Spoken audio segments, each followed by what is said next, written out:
And with that, I'd like to introduce our keynote speaker, Thomas Silverstein.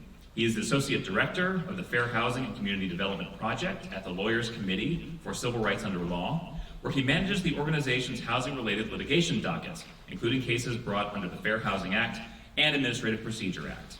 He is also a visiting clinical lecturer in law at Yale Law School. He works with grassroots community organizations and fair housing groups to dismantle exclusionary zoning and to combat practices that contribute to displacement of low-income Black tenants and homeowners. And also, like me, a fellow graduate of the University of Virginia School of Law, where he earned his JD in 2013. So please join me in welcoming Tom Silverstein.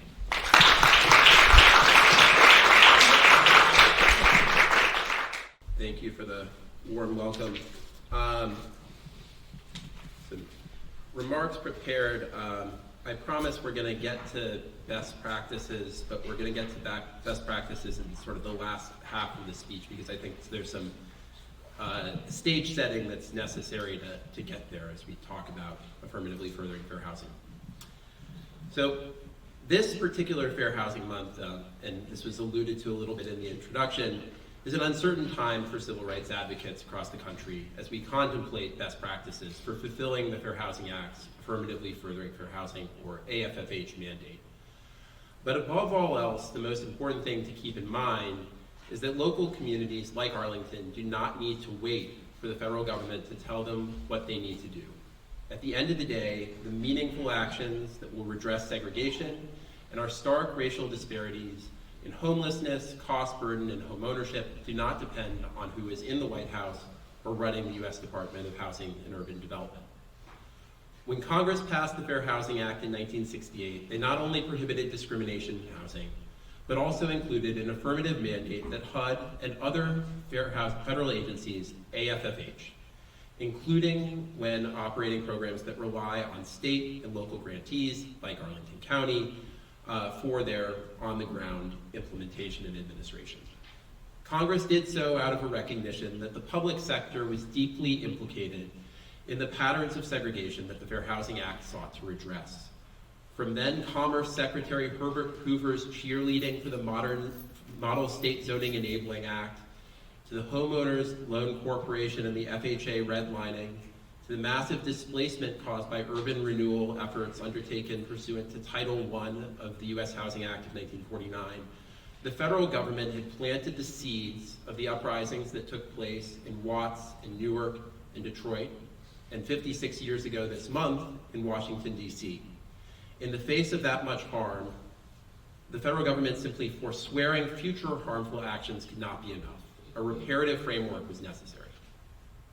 It shouldn't surprise anyone in this room to learn that there has not been a consistent, robust embrace of that type of reparative housing policy framework. Instead, the AFFH mandate has been observed in the breach. As Nicole Hannah-Jones documented in her seminal reporting in ProPublica years ago, HUD Secretary George Robney sought to meaningfully enforce the duty during the Nixon administration, only for the rug to be pulled out from under him by the White House. And the 2 decades that followed, the courts, rather than presidential administrations, played the largest role in curbing violations of the AFFH duty. But unsurprisingly, they lacked the capacity to have more than sporadic impact. In 1995, HUD issued a bare-bones regulation, followed up with a guidance manual that cast the AFFH mandate primarily as a planning obligation for local governments and states. The Clinton administration's later attempts to promulgate a more robust rule were stymied at the 11th hour due to political opposition from Democratic mayors. The rule that they did promulgate in 1995 proved to be a disappointment in practice, with the 2010 GAO report finding widespread noncompliance and weak HUD oversight. The Obama administration sought to change all of that through its 2015 regulation, which is a direct antecedent to the regulation that HUD is preparing today, and it was really on the pathway to doing so before the Trump administration suspended that rule's implementation in 2018, and then summarily and illegally rescinded it in 2020. Just over a week ago, the Huffington Post reported that the Biden administration may be considering delaying the finalization of HUD's new AFFH rule until after the 2024 presidential election. These rumors stand in contrast to President Biden's commitment since the earliest days of his administration to restore a substantive AFFH rule. This past Wednesday, nearly 300 civil rights and fair and affordable housing organizations sent a letter to the president urging him to follow through on his commitment to have HUD publish a final rule promptly. If HUD does so, and if the final rule resembles the draft that the department published in January of 2023, communities will have the benefit of greater structure and guidance for their AFFH efforts.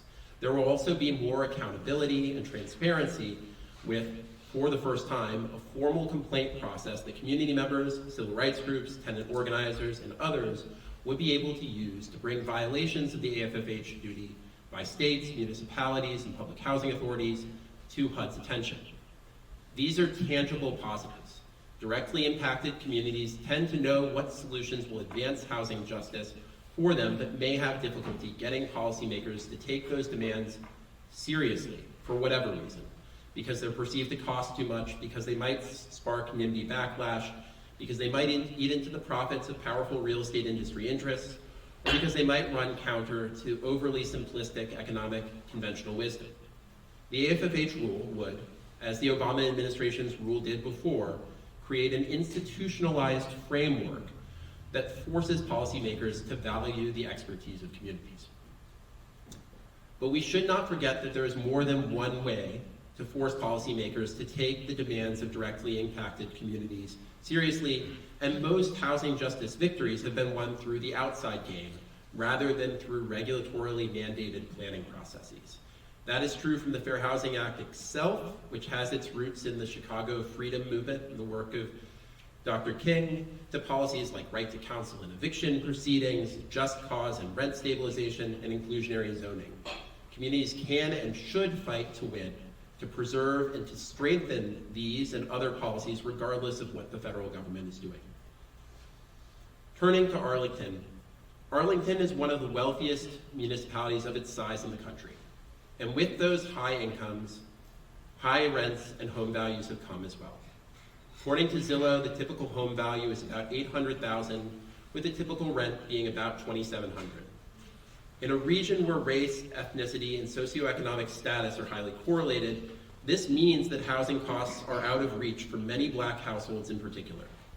In the region, the median household income for Black households is about $90,000 per year, which in national context might seem high, but doesn't look so high when you consider that the median household income for non-Hispanic white households is about $140,000 per year.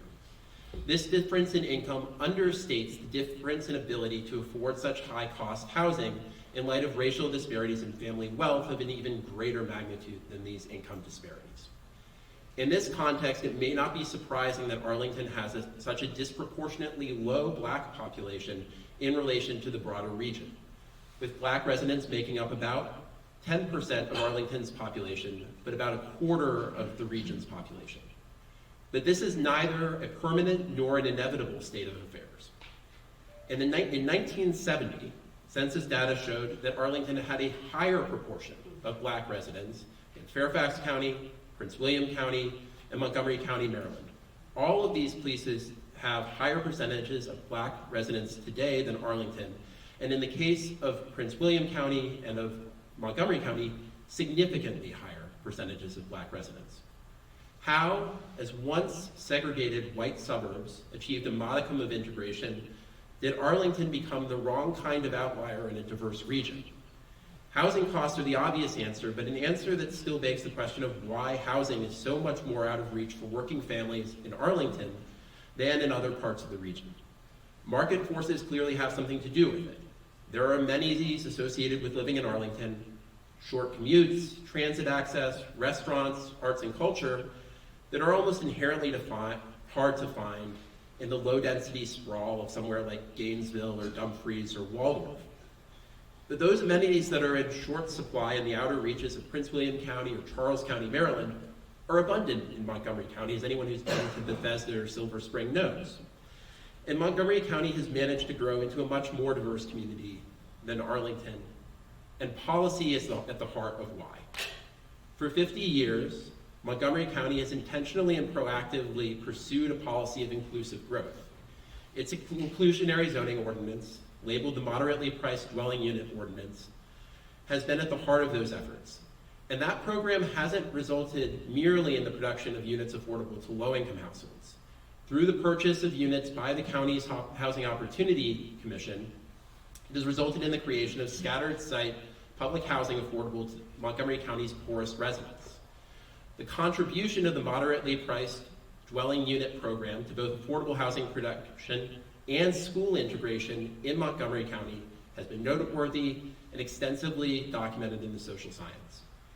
And Montgomery County has not rested on its laurels, with its Housing Opportunities Commission continually breaking new ground through its innovative social housing development efforts and with the County Council enacting a rent stabilization ordinance just last year. Montgomery County could still do more, particularly to prioritize the use of public money to achieve more and deeper affordability in Housing Opportunities Commission developments, but it still stands out as an example to other suburban communities in the region, including Arlington. By contrast, Arlington, despite some recent gains, does not have a similar and as deep history of commitment to inclusive growth. The county never created a public housing authority and thus never built public housing during the heyday of that program and when funding was robustly available for public housing in the post-World War II era, leaving the work of creating subsidized housing to private developers, both for-profit and nonprofit, using other programs. Additionally, the county first passed some form of inclusionary zoning in 2005, approximately 3 decades after Montgomery County, and over 15 years after the Virginia General Assembly had passed legislative authorization for municipalities to enact inclusionary zoning. There was a lot of lost opportunities in those years. As an aside, when I was in college, my mother worked at the county treasurer's office here, a few blocks away, courthouse. So that was right around 2005. I, over school breaks, would come back and do data entry for, however, $12 an hour or something like that. And I saw all of those buildings that we think of in some sense as being new construction, because they don't look like, the garden apartment complexes of the 1960s, 1970s. But a lot of the dense multifamily housing development that exists in this sort of orange line corridor, it predates 2005. There was a significant lost opportunity to capture value for public good in terms of inclusionary zoning all throughout Roslyn and Courthouse, Clarendon, and Ballston in the years leading up to 2005. And even with, turning back to sort of the present, even with the county's affordable housing ordinance, in national context and in comparison to other inclusionary zoning ordinances, the percentage of affordable units that are required is very, very much on the low end. The missing middle zoning reforms are important, but I think for those of us who are familiar with how subsidized housing development occurs, we know that particularly in a place where with land costs as high as they are in the DC metro area, that subsidized housing development is not happening through 2 to 6 unit properties, right? This is a program that can achieve greater affordability than is maybe happening through the private market before, but it is not going to facilitate subsidized housing in the way that a deeper zoning reform and perhaps the Langston sort of redevelopment plans could sort of drive further along these ends, but a deeper zoning reform that allows for true multifamily density in the parts of Arlington that have not had it would do. So there's still significant room for growth, literal growth, but also growth in terms of better aligning with the vision of fair housing through zoning reform that is actually targeted at subsidized affordability rather than just affordability occurring through the private market. And what do we do then? We've got a situation where housing costs are high, housing costs have contributed to a circumstance in which the demographics of Arlington are out of sync with the region. Policy is part of why that has come to be. What are the policy tools? What are the best practices that we should be looking towards? And how do we do that in a way that doesn't rely simply on leveraging the private market to get there? even if there's some room to be made up through those sort of incentivization type approaches. So the first thing I would say is look closely at what Montgomery County is doing in terms of its social housing development efforts, its direct role in government sort of involved affordable housing development, mixed income development taking place through the county, using and leveraging county-owned land, using county funds and project-based vouchers and other subsidy sources to achieve deeper affordability, but still having market rate units in public development that helps to cross-subsidize or underwrite rents for extremely low-income tenants. And within the context of collaboration that exists in the DC metro area, as the Regional Fair Housing Plan suggests, and also as can occur through bodies like the Metropolitan Washington Council of Governments, there should be the opportunity for skill sharing and peer learning with folks in Montgomery County around that.